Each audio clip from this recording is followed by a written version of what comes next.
حضرت ابو ہریرہ ہی سے ایک اور روایت ہے، فرماتے ہیں قال رسول اللہ صلی اللہ علیہ وسلم کل سلامہ من الناس علیہ صدقۃ کل یوم تطلع فیہ الشمس۔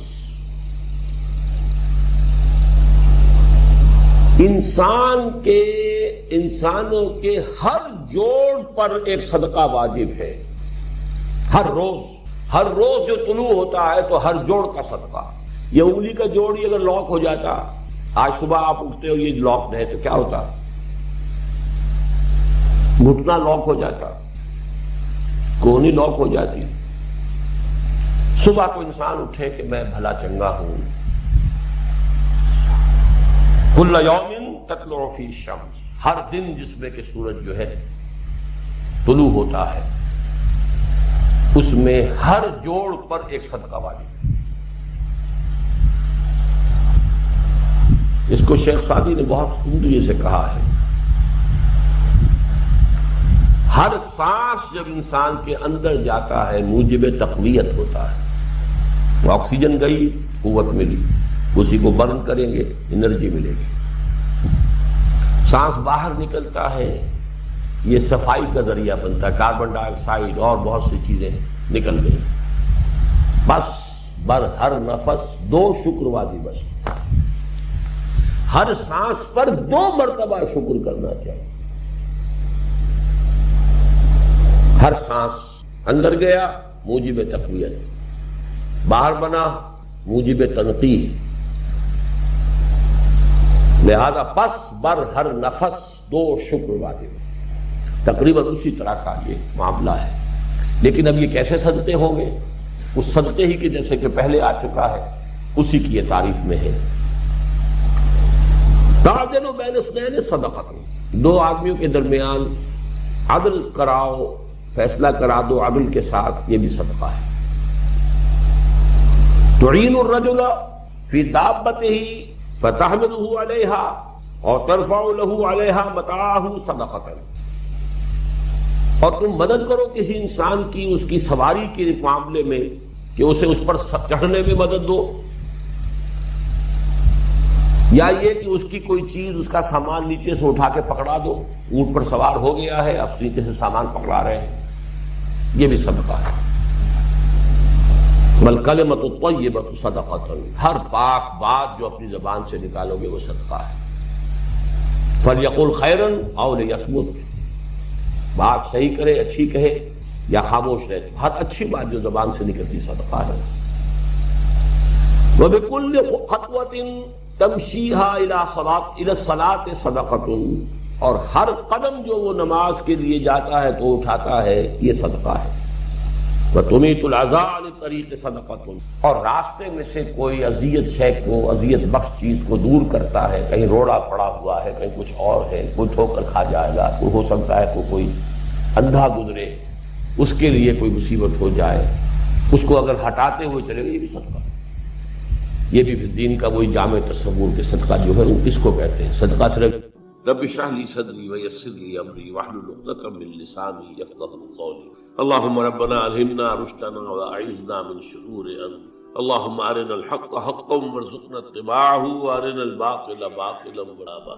اللهم صل على عبدك ونبيك ورسولك وحبيبك وخليلك محمد وبارك وصل وسلم وبارك على جميع الانبياء والمرسلين وعلى ملائكتك المقربين وعلى عبادك الصالحين وعلينا معهم يا ارحم الراحمين۔ معزز حاضرین اور محترم خواتین، آج ہم اللہ کا نام لے کر 4 خطبات عزت کا سلسلہ شروع۔ آپ دعا کریں کہ اللہ تعالی حالات کو سازگار بنائے رکھے، میری طبیعت بھی اس قابل رہے کہ میں اس پروگرام کو، طبیعت میری ٹھیک نہیں ہے، آپ کو میری آواز سے بھی اندازہ ہو رہا ہوگا، تاہم جیسا بھی کچھ ہے اللہ تعالیٰ جو ہے اس میں اس کام کو جاری رکھنے کی توفیق دیا رکھے، یہ اسی کا فضل و کرم۔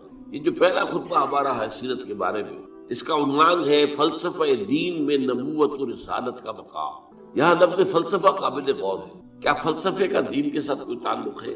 عام طور پر یہ لفظ دین کے حوالے سے استعمال نہیں، ہم حکمت قرآن، حکمت دین یہ استعمال کریں، اور یہی قرآن کی اصطلاح بھی ہے۔ فلسفہ قرآن کی اصطلاح نہیں ہے، حدیث۔ ان دونوں میں جو فرق ہے وہ نوٹ کر۔ فلسفہ خالص منطق کی بنیاد پر آگے چلے، جہاں کوئی چیز منطقی طور پر ثابت نہ ہو وہاں فلسفہ رک جائے، آگے نہیں بڑھے۔ جبکہ حکمت جو ہے اس میں جہاں منطق سے بھی سروکار ہے، وہاں فطرت کے اندر جو چیزیں اللہ نے ودیت کی اور جو بدیہیات فطرت کہلاتی ہیں، جن کے لیے کسی دلیل کی ضرورت نہیں ہے کہ ضرور دلیل جو ہے ان کے لیے ثابت کی، ان چیزوں کو بھی ملحوظ رکھ۔ فطرت سلیمہ کی رہنمائی میں عقل اور منطق اپنا سفر طے کریں تو اس کا جو نتیجہ ہوگا اس کا حکمت۔ قرآن مجید میں حکیم انسان کی ایک بڑی مثال دی گئی ہے حضرت لقمان کی۔ وَلَقَدْ آتَيْنَا لُقْمَانَ الْحِكْمَةَ أَنِ اشْكُرْ لِلَّهِ۔ ہمارا جو منتخب نصاب ہے قرآن حکیم کا، اس کا تیسرا درس سورہ لقمان کا دوسرا درس۔ البتہ ایک بات جان لیجئے کہ فلسفے کی بہت سی شاخیں ہیں۔ منطق خود ایک فن ہے اگرچہ، لیکن وہ فلسفے کی شاخ شمار ہے۔ ایک زمانے میں نفسیات بھی فلسفے کی شاخ تھی، یہ سب فلسفے کی، لیکن اب جو ہے فلسفے کے لیے علیحدہ علیحدہ نام اس کی مختلف شاخوں۔ ایک کا نام ہے میٹا فزکس۔ میٹا فزکس جو ہے اس کا براہ راست تعلق جو ہے دین کے ساتھ۔ ایک ہے فزیکل ورلڈ، وہ جو ہم اپنے حواس سے خمسہ سے جس کے بارے میں معلومات حاصل، جو مادی کائنات ہے، چاہے ہم نے اپنی ننگی آنکھ سے دیکھا چاہے ٹیلیسکوپ سے دیکھا۔ دیکھنے والی شے تو آنکھ ہی ہے نا، ٹیلیسکوپ تو کچھ نہیں دیکھتی، دیکھتی تو آنکھ ہے۔ ٹیلیسکوپ نے اس آنکھ کا دائرہ بہت وسیع کر۔ مائکروسکوپ سے دیکھا تب بھی دیکھا تو آنکھ نے ہے، مائکروسکوپ دیکھنے والی شے نہیں۔ تو چاہے انسان نے اپنے حواس خمسہ سے مجرد جو ایسے کہ وہ ہے ان سے کام لے کر کچھ معلومات حاصل کی، خواہ اس میں جو اضافے ہو گئے، دوربین آ گئی، خوربین آ گئی وغیرہ وغیرہ، ان سب سے جو بھی چیز ہمیں معلوم ہوتی ہے وہ فزکس کا دائرہ ہے، طبیعیاتی علوم، فزیکل سائنسز۔ میٹا فزکس اس کا نام ہے جہاں یہ کہ حواس جو ہے یہ ساتھ نہیں، حواس کے دائرے سے باہر۔ میٹا فزکس، فزکس اور میٹا فزکس یہی فرق ہے۔ اب ظاہر بات ہے، میں نے ابھی جو آیات آپ کو سنائی ہے سورہ بقرہ کی ابتدائی آیات اس اعتبار سے بہت اہم ہے۔ الف لام میم ذالک الکتاب لا ریب فیہ ھدی للمتقین الذین یؤمنون بالغیب۔ قرآن مجید سے استفادے کی شرط اول ہے غیب پر ایمان۔ غیب وہی چیز ہے جو آپ کے حواس کے ذریعے سے آپ کی گرفت میں نہیں آتی، آپ کے علم میں نہیں آتی۔ اب ظاہر بات ہے ذات باری تعالیٰ ہے، ظاہر ہمارے دائرہ حواس سے بلکہ عقل سے، وہم سے، خیال سے، سب سے ماورا، وراء ورا ثم وراء ورا۔ فرشتے ہیں انہیں ہم نہیں دیکھ سکتے، اور اسی طریقے سے وحی ہے وہ کیا ہے ہم نہیں دیکھ سکتے، نہیں جان سکتے۔ یہ سب جو ہے میٹا فزکس کا میدان ہے، اور فزکس کا میدان وہ ہے جو کچھ ہم دیکھ سکتے۔ میٹیریل ورلڈ ہے، جو بھی میٹیریل چیزیں ہیں وہ فزکس کی، اور وہ میٹا فزکس۔ تو قرآن کا جو میٹا فزکس ہے، اب ظاہر بات ہے کہ جب سائنس بہت آگے بڑھ گئی ہے، فزیکل سائنس، تو ضرورت اس امر کی تھی اور اب بھی ہے کہ قرآن کے میٹا فزکس کے ساتھ جدید فزکس سے حاصل شدہ معلومات کو جوڑا جائے، دیکھا جائے۔ یہاں پہ تضاد تو نہیں ہو سکتا، ناممکن ہے۔ اور بہترین بات ہے جو ڈاکٹر رفیع الدین مرحوم نے لکھی، Quran is the word of God and this universe is the work of God. کس نے بنایا ہے اس کو؟ یہاں کے قانون طبیعی جو بھی ہے، فزیکل لاز، کس نے بنایا ہے؟ یہ ساری کائنات کس نے بنائی ہے؟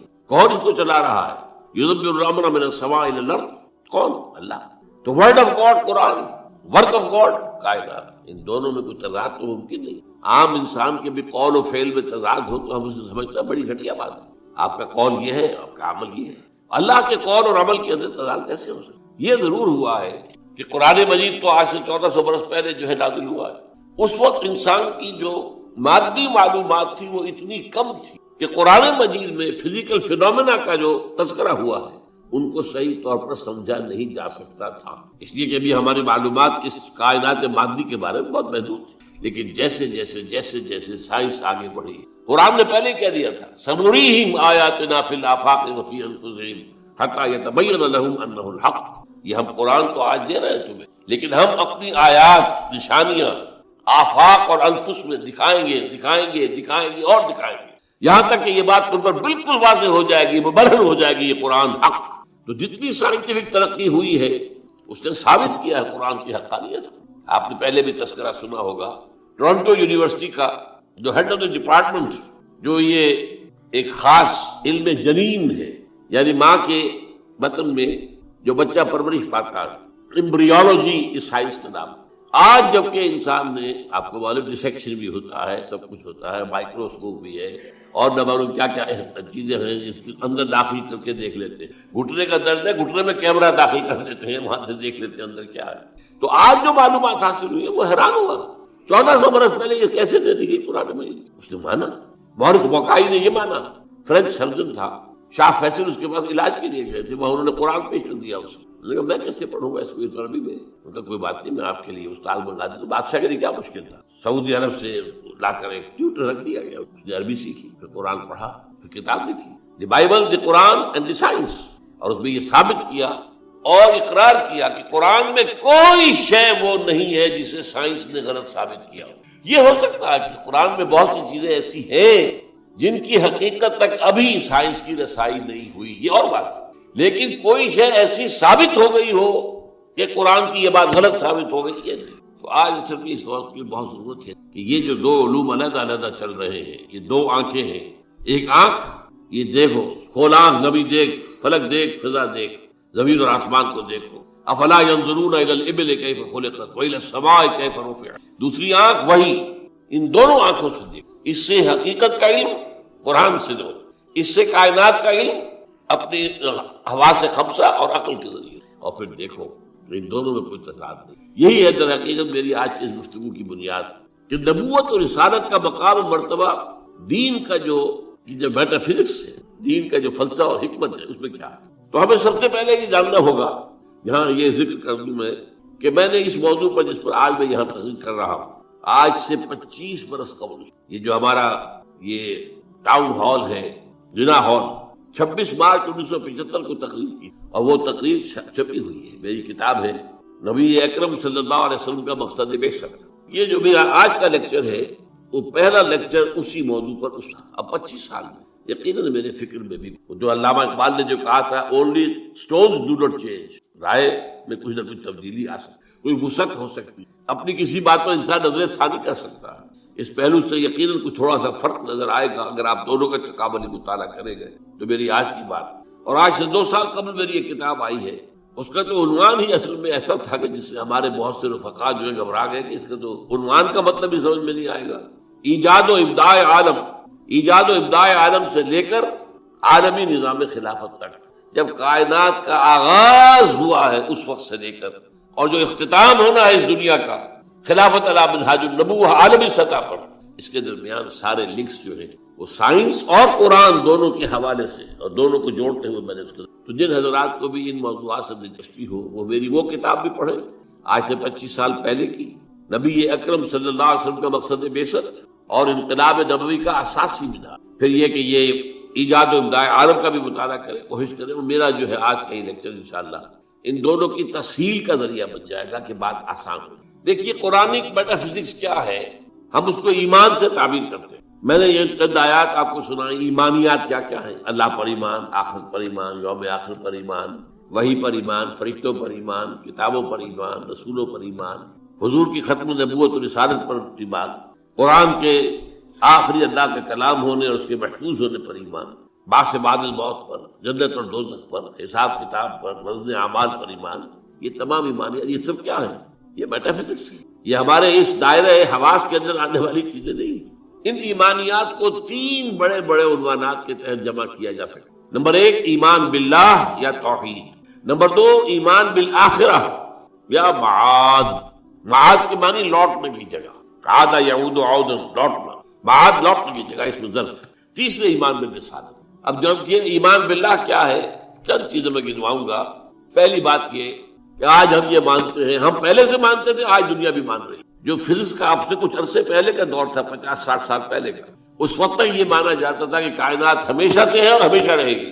یہ نیوٹونین دور کہلاتا ہے فزکس. لیکن آج ہمیں وہ بات معلوم ہو چکی ہے سائنس سے، جو قرآن ہمیں بتاتا ہے یہ کائنات ہمیشہ سے نہیں ہے، نہ ہمیشہ رہے گی.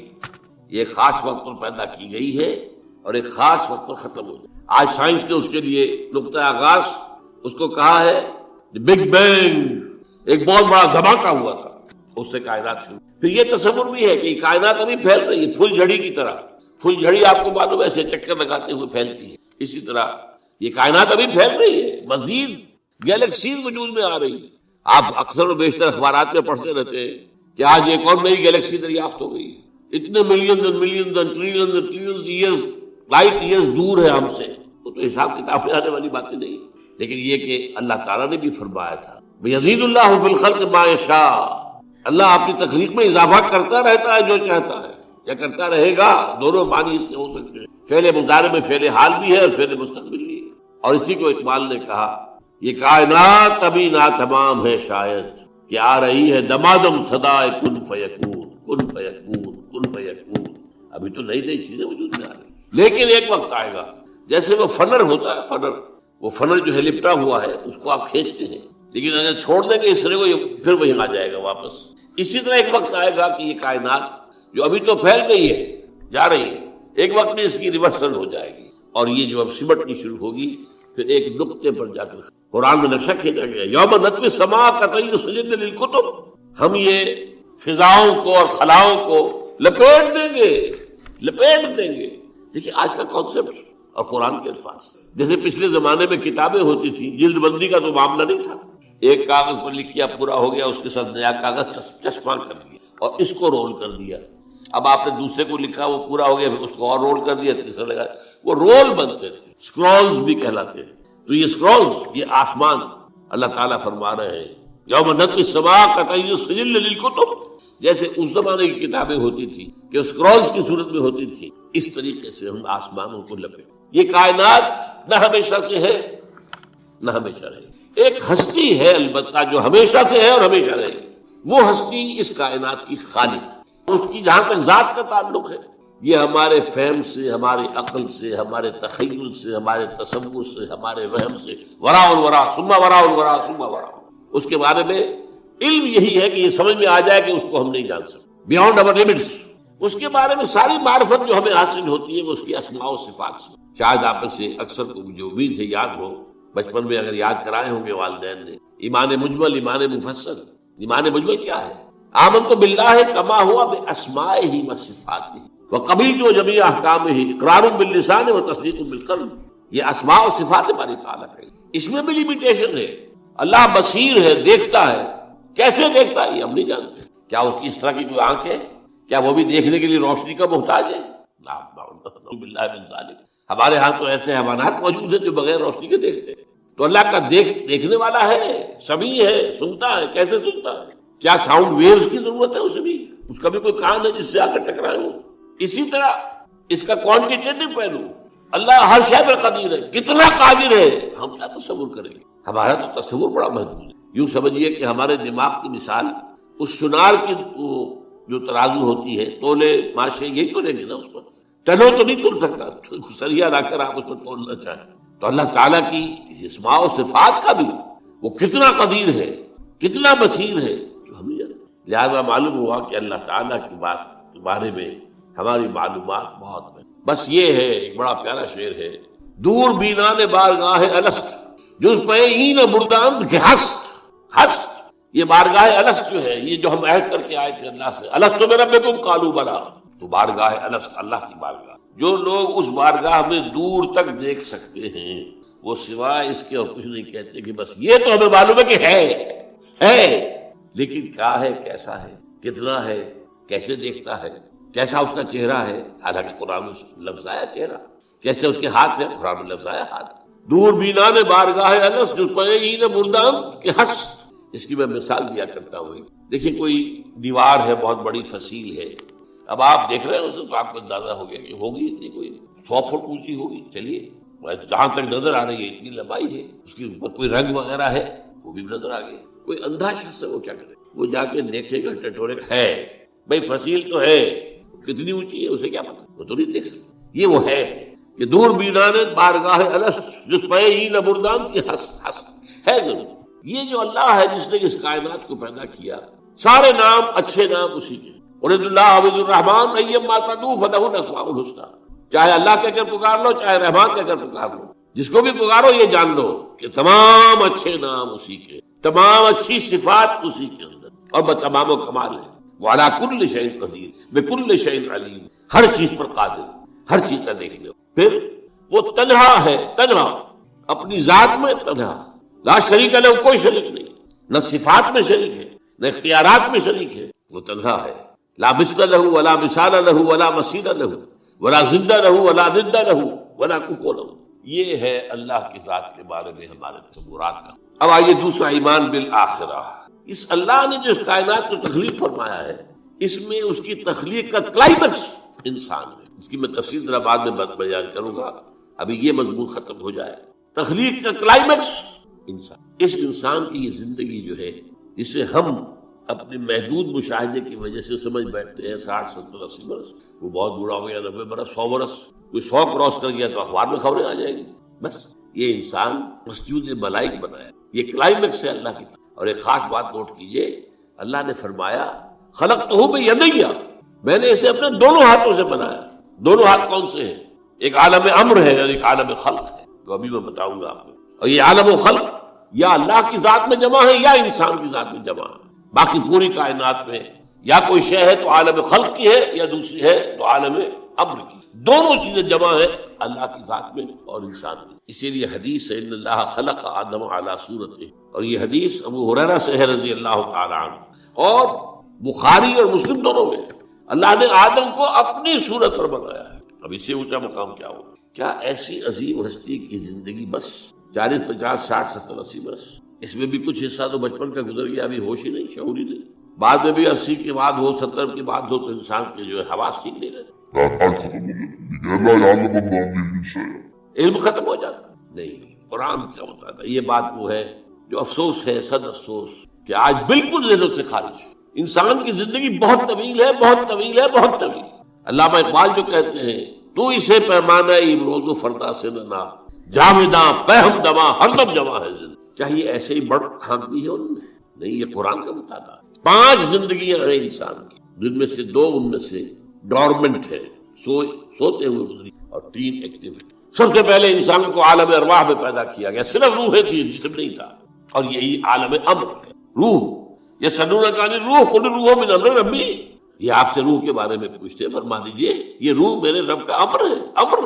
اس کے بعد اسی امر کے دوران، اسی روحانی زندگی کے دوران عہد لیا گیا الست بربکم قالوا بلی. ساری ارواح آدم سے لے کر آخری انسان جو دنیا میں آئے گا، سب کی ارواح موجود تھی. میری، میرے والد کی، میرے دادا کی، پردادا کی، سگڑ دادا کی، آدم تک، اور میرے بیٹے کی اور پوتے کی اور پڑ پوتے کی، اور آخری انسان جو آئے گا دنیا میں، تمام انسانوں کی ارواح. الارواح جنود مجندہ، حدیث میں الفاظ ہیں، لشکروں کے لشکر، تمام ارواح انسانیہ پیدا کرنے، لیکن جسم کسی کا نہیں. ان سے عہد لیا گیا الست بربکم قالوا بلی، کیا میں نہیں ہوں تمہارا رب، مالک، آقا، حاکم، پروردگار؟ سب یقیناً ہے اللہ، تو ہی ہمارا حاکم ہے، پروردگار ہے، عالم. پہلی زندگی یہ ہے. اس کے بعد سلا دیا گیا. نیند اور موت میں زیادہ فرق نہ سمجھیے. موت جو ہے وہ بھی ایک طرح کی نیند ہے، اور نیند بھی ایک طرح کی موت ہے.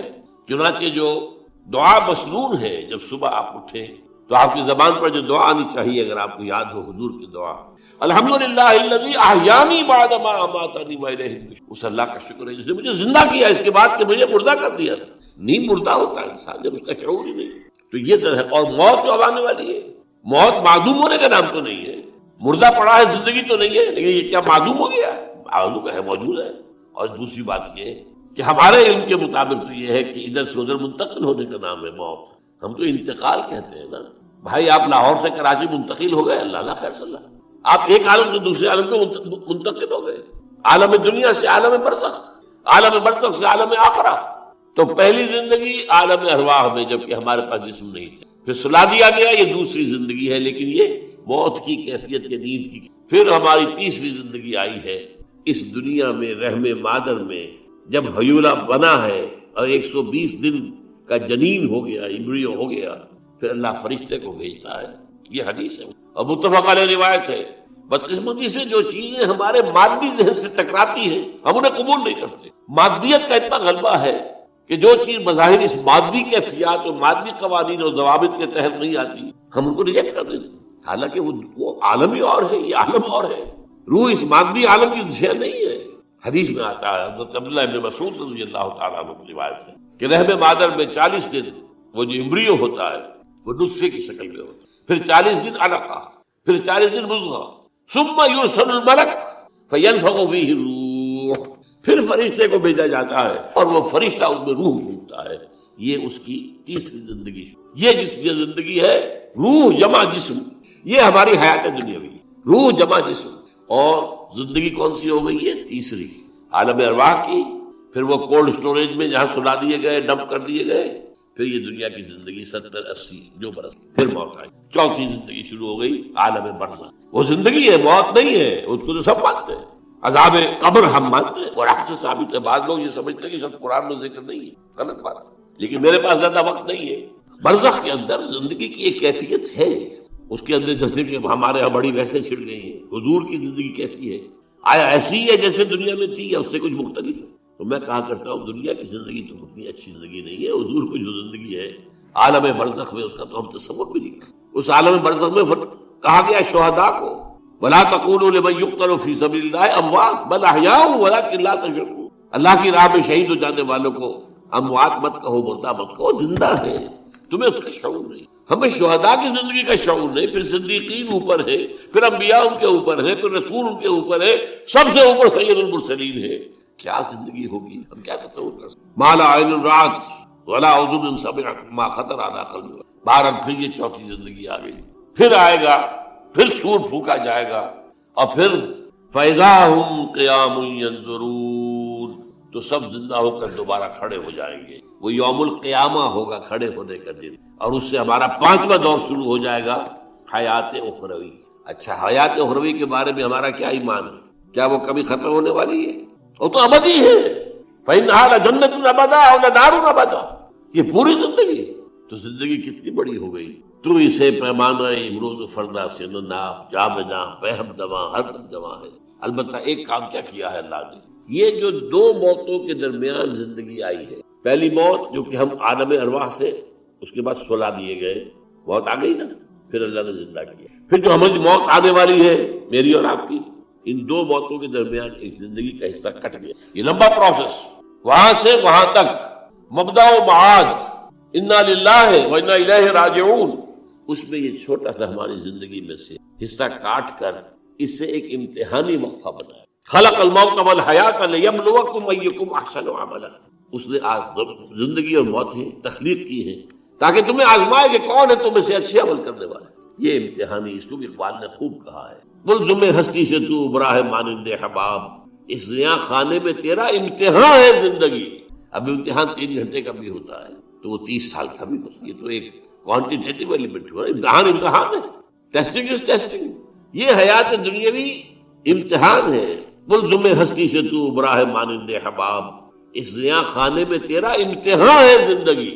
اس کے بعد جب ہمیں دوبارہ اٹھا لیا جائے گا، حساب کتاب ہوگا، اعمال کا جزا و سزا کے فیصلے ہوں گے، اور پھر یہ جنت اور یہ دوزخ، وَإِنَّهَا لَجَنَّةٌ أَبَدًا أَوْ لَنَارٌ أَبَدًا۔ یہ حیات ایک ایمان باللہ اور ایمان بالآخرہ، ایمان بالآخرت کے ضمن میں پورے حیات انسانی کا ایک تصور جو ہے سامنے نظر۔ وہ نفس جو اندر سے ملامت کرتا ہے، دیکھو تم نے جھوٹ بولا، تمہیں جھوٹ نہیں بولنا چاہیے تھا، کسی اور نے ملامت کی یا نہیں کی، تمہارے اندر کوئی شے ہے جو ملامت کر رہی، دیکھو تم نے فلاں شخص کا دل توڑ دیا، یہ اچھا کام ہے۔ یہ ہے لوامہ، جس کی قسم کھائی گئی، لا اقسم بیوم القیامت ولا اقسم بالنفس اللوامہ۔ یہ نفس لوامہ ہر انسان میں ہے، اور جیسے ہمارے ظاہری وجود کے تقاضے ہیں، بھوک لگتی ہے، پیاس لگتی ہے، اسے کپڑے کی ضرورت ہے موسمی اثرات سے بچاؤ کے لیے، یہ جو مانوی شخصیت ہماری اندر ہے یہ بھی کچھ ڈیمانڈ کرتی ہے، اور انسان اپنے آپ کو مطمئن کرتا ہے، ریشنلائز کرتا ہے، ٹھیک ہے یہ تو خرابیاں ہیں، لیکن میں نے یہ کام بھی تو آخر کیے ہیں نا۔ یہ انسان کی ایک لازمی ضرورت ہے، اپنے ضمیر کو مطمئن کرنا۔ اب دیکھیے ہمارے ہاں کے مختلف طبقات میں مختلف تصورات ہیں نیکی کے جو رائج ہیں۔ ہمارے ہاں ایک مذہبی طبقہ ہے جس کے نزدیک اصل اہمیت ریچولز کی ہے، عبادات کی ہے، رسومات کی ہے۔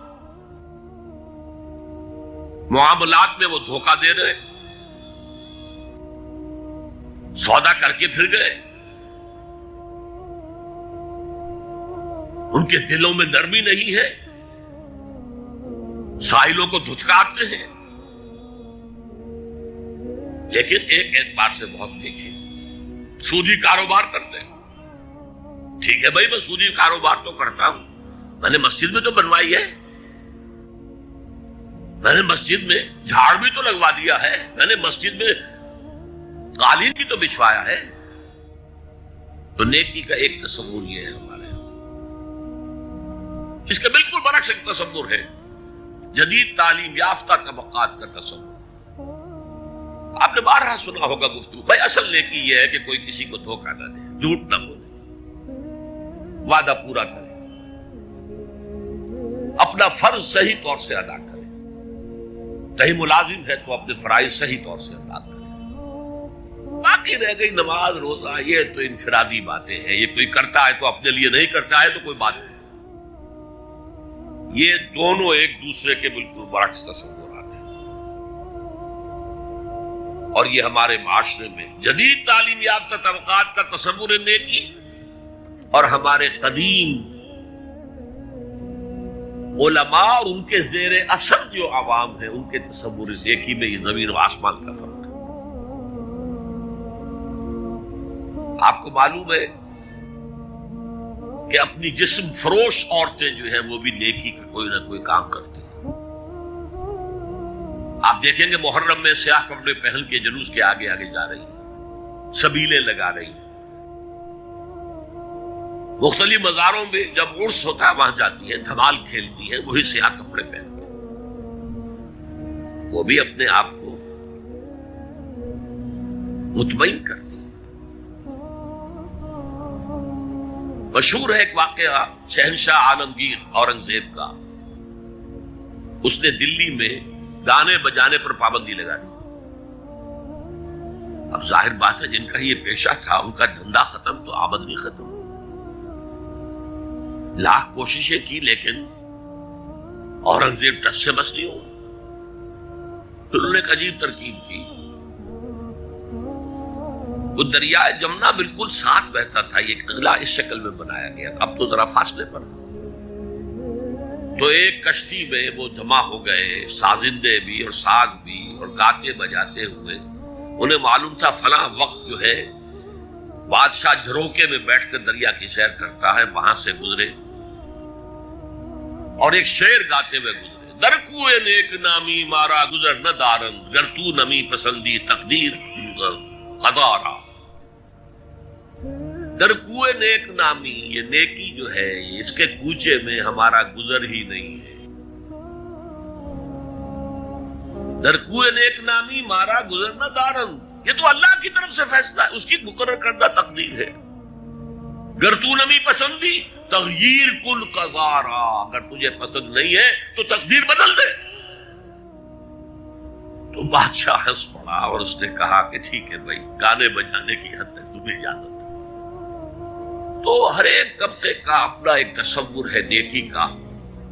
جیسے میں نے پہلے عرض کیا، بڑے بڑے ڈاکو جو ہیں وہ اپنے علاقے کے بیواؤں یتیموں کی سرپرستی کرتے ہیں، ویسے نہایت درندگی، صفاقی، انسانی جان کی کوئی حیثیت ہی نہیں۔ تو نیکی اصل میں کس شے کا نام ہے، کون سی چڑیا کا نام ہے، نیکی حقیقت میں کیا ہے، وہ ہے اس آیت کا مضمون۔ میں مثال دیا کرتا ہوں، ایک عام قصہ ہے کہ کسی گاؤں میں پہلی مرتبہ ہاتھی آیا۔ اب وہاں نابینا لوگ جو تھے انہیں بھی پتہ چلا ایک عجیب جانور آیا ہے، وہ آئے اور کسی نے اس کی ٹانگ کو ٹٹولا، اس نے کہا ہاتھی ایک ستون کے مانند ہے۔ کسی کا اس کے کان کے اوپر ہاتھ پڑا، اس نے کہا چھاج کے مانند ہے وہ۔ کسی نے پیٹ کو ٹٹولا، بہت بڑا ڈھول ہے وہ۔ بالکل یہی معاملہ ہے نیکی کے تصور کے بارے میں۔ اڑائے کچھ ورق لالے نے، کچھ نرگس نے، کچھ گل نے، چمن میں ہر طرف بکھری ہوئی ہے داستان میری۔ کسی نے نیکی کا ایک حصہ لے لیا، کسی نے دوسرا لے لیا، کسی نے تیسرا لے لیا۔ وہ مکمل سراپا نیکی، حقیقی نیکی کس میں ہے، یہ ہے اس آیت کا مضمون۔ اب چوتھے نمبر پر یہ تمہیدی باتیں جو میں عرض کر رہا ہوں، اس آیت کا پس منظر کیا ہے جسے ہم کہتے ہیں شان نزول۔ کیا بحث چل رہی تھی جس میں ہدایت کے لیے یہ آیت نازل ہوئی؟ تو ذہن میں رکھیے کہ تحویل قبلہ اس آیت کا پس منظر ہے، شان نزول ہے۔ آپ کو معلوم ہے مکے میں جب تک حضور رہے، آپ جب نماز پڑھتے تھے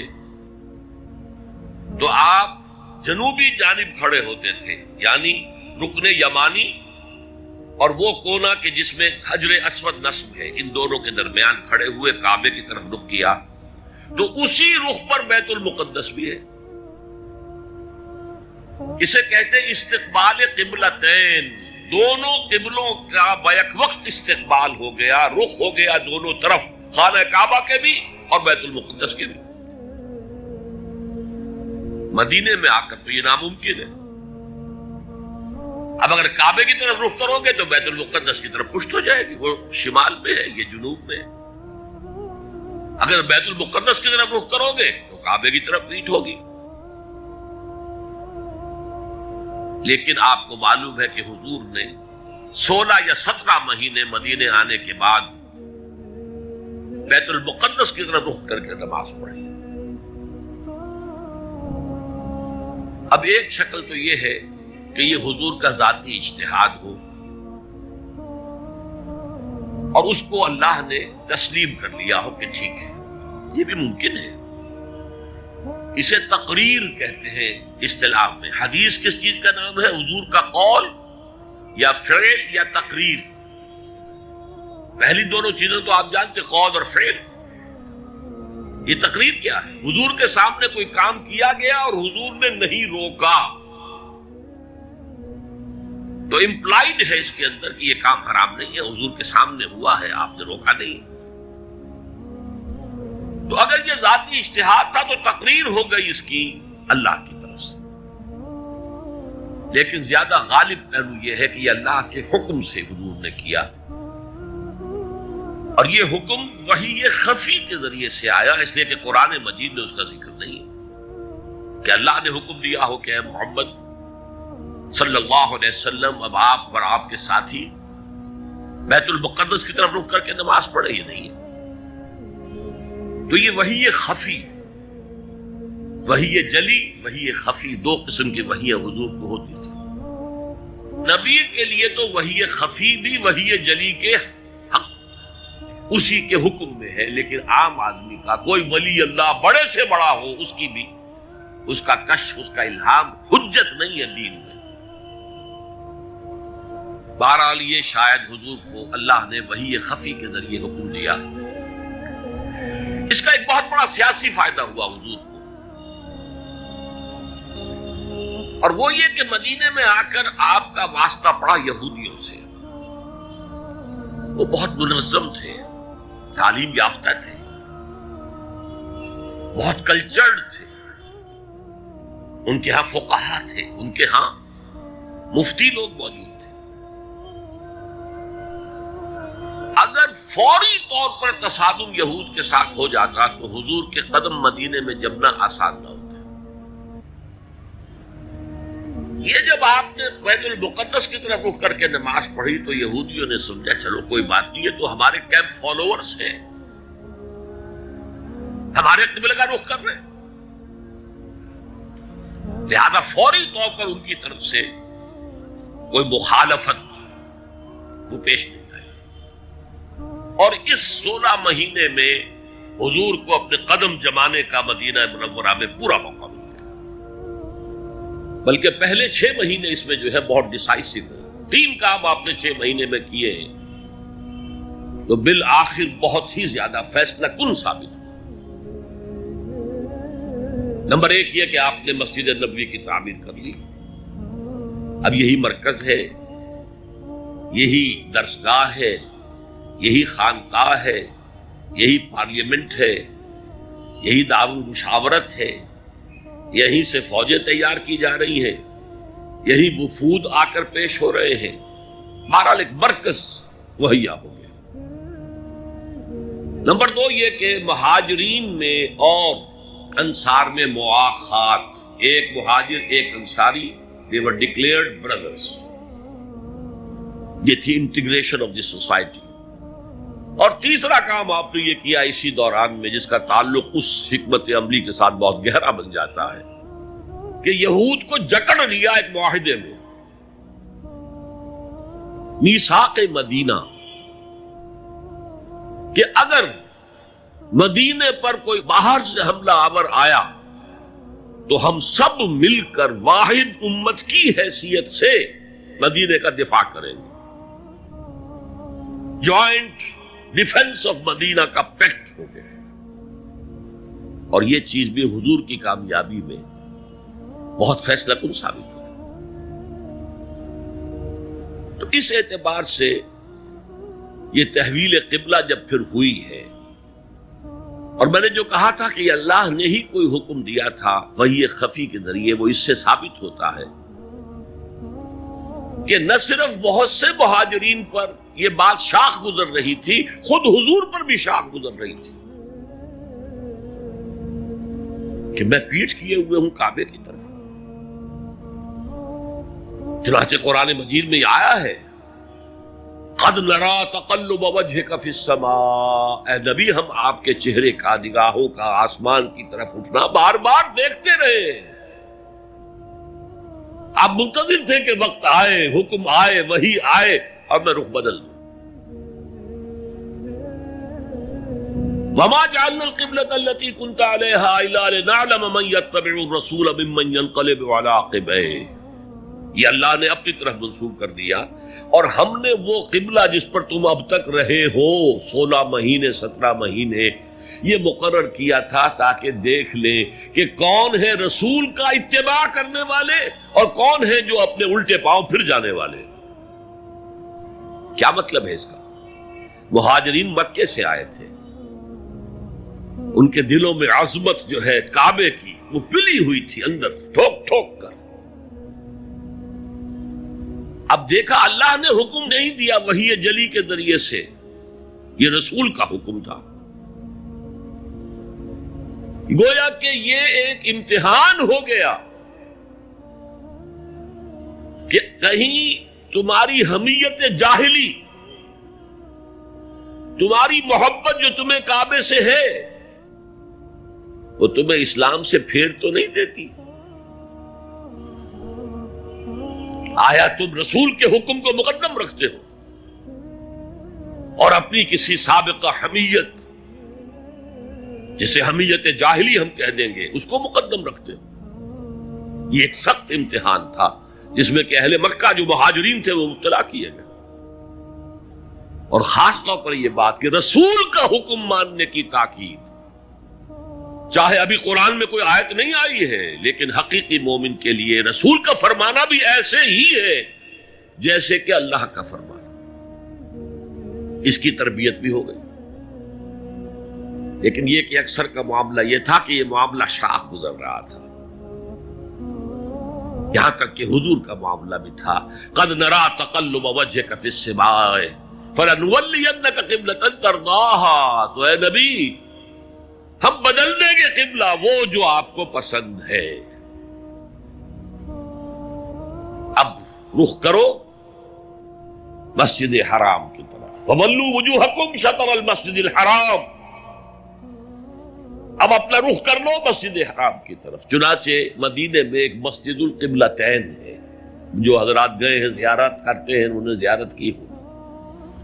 حضور مدینے سے باہر ایک قبیلے کی جگہ تھی، وہ وہاں گئے ہوئے تھے، کوئی دعوت طعام تھی، دوپہر کا کھانا تھا، اسی وقت ظہر کا وقت ہو گیا۔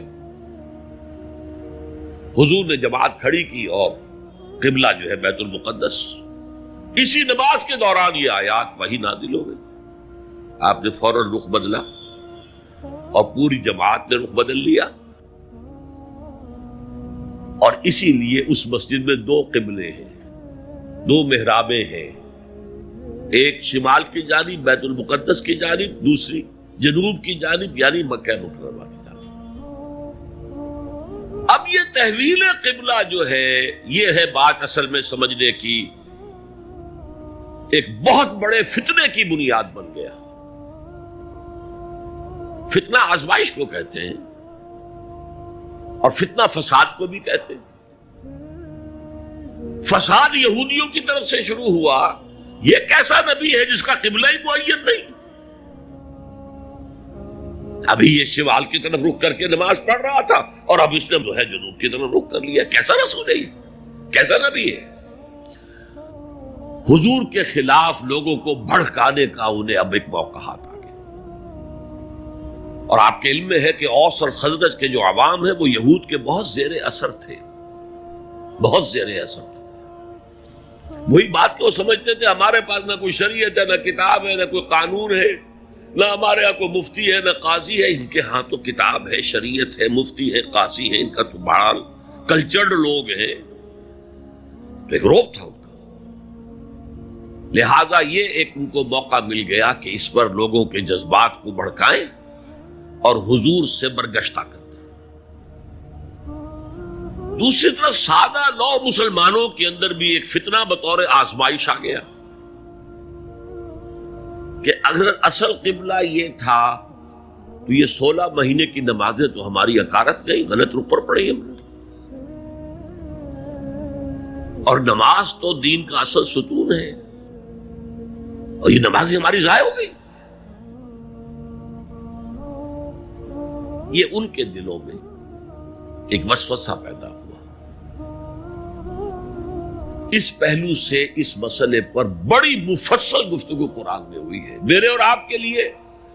بلکہ مجھے اعتراف ہے کہ میں یہ سوچتا رہا اتنی مفصل گفتگو بار بار فَوَلُّوا وُجُوهَكُمْ شَطْرَ الْمَسْجِدِ الْحَرَامِ فَوَلُّوا وُجُوهَكُمْ شَطْرَهُ، یہ بار بار پورے 2 رکوع قرآن مجید میں. سورہ بقرہ کا 17واں رکوع، 18واں رکوع اسی پر.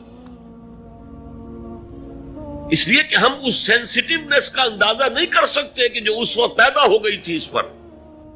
تحویل قبلہ پر یہ معمولی نہیں بات تھی. یہود نے سمجھ لیا تھا کہ اب معلوم ہوا یہ ایک نئی امت کا آغاز ہے، اس کا مرکز اب نیا بن گیا ہے. اب تک وہ سوچ رہے تھے کہ ہمارے ہی.